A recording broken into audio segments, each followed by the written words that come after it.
Nama orang ini adalah Sumadi, sehari-hari lebih akrab disapa dengan Japit, salah satu orang terkaya di Kapuas Hulu.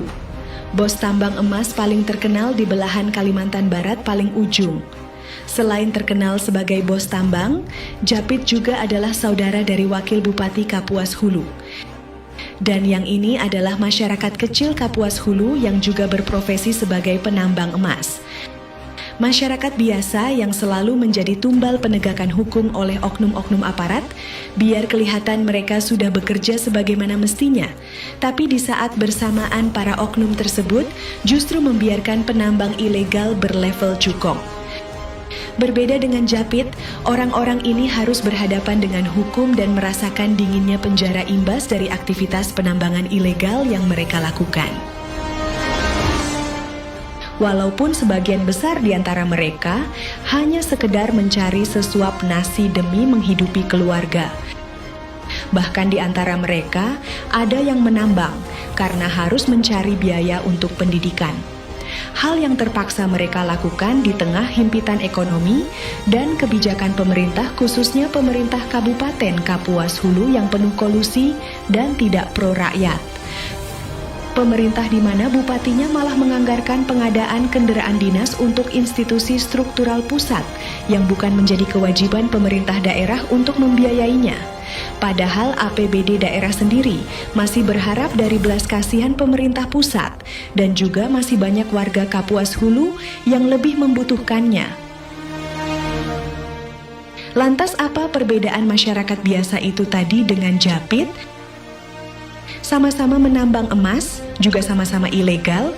Jika masyarakat biasa yang menambang, aparat penegak hukum akan sigap menangkapnya, bahkan aparat juga tidak segan membakar peralatan tambang milik mereka. Tapi jika Japit yang menambang, aparat justru terkesan pura-pura tidak melihat. Padahal ilegalnya Japit justru terang-terangan. Pada citra satelit berikut, kita bisa melihat bagaimana rusaknya sungai atau oleh masyarakat setempat biasa disebut dengan batang bunut, imbas dari aktivitas penambangan ilegal yang sebagian besar diantaranya dilakukan oleh orang-orang atau pihak yang terafiliasi dengan Japit. Aktivitas tambang emas ilegal milik Japit tidak hanya menghancurkan ekosistem sungai, tapi juga turut menghilangkan sumber air bersih bagi masyarakat bagian hilir, yang sebagian kebutuhannya masih bergantung pada air sungai tersebut. Kenapa tambang ilegal Japit bisa luput dari pandangan aparat? Padahal lokasi pertambangan ilegal milik Japit jaraknya hanya 12 km dari Polsek Boyan Tanjung dan 17 km dari Polsek Bunut Hulu. Jadi sangat mustahil jika aparat kepolisian tidak mengetahuinya. Terlebih lagi aktivitas pengangkutan BBM untuk keperluan tambang ilegal berlalu lalang nyaris setiap hari di jalan, di mana kedua markas Polsek tersebut berada. Ditambah lagi kepolisian juga memiliki personil khusus di bagian intel yang jika benar mereka sudah bekerja, akan dengan mudah bisa mendeteksi segala aktivitas maupun informasi terkait tambang ilegal tersebut. Aktivitas tambang milik Japit 100% ilegal.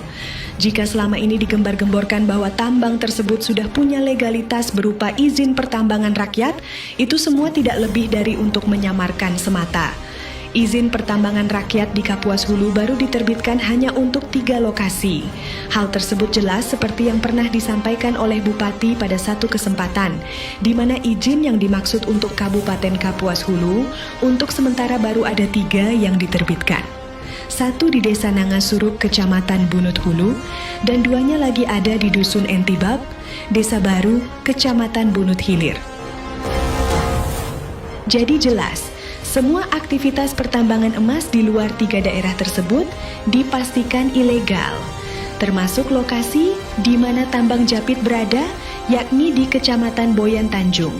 Bahkan jika diperiksa langsung ke lokasi, mesin yang digunakan pada tambang ilegal milik Japit jauh lebih besar sebagaimana yang dibatasi dalam aturan izin pertambangan rakyat, yakni 25 horsepower.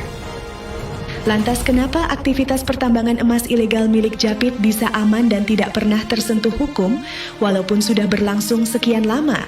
Jawabannya sudah barang tentu adalah upeti yang mengalir lancar untuk oknum-oknum aparat. Penghasilan Japit yang menurut desas-desus mencapai 1 miliar rupiah per minggu adalah ATM berjalan bagi oknum-oknum bangsat tersebut. Jika bukan karena upeti, mana mungkin para oknum aparat penegak hukum bisa tidak melihat atau mengetahui semua aktivitas tambang emas ilegal milik Japit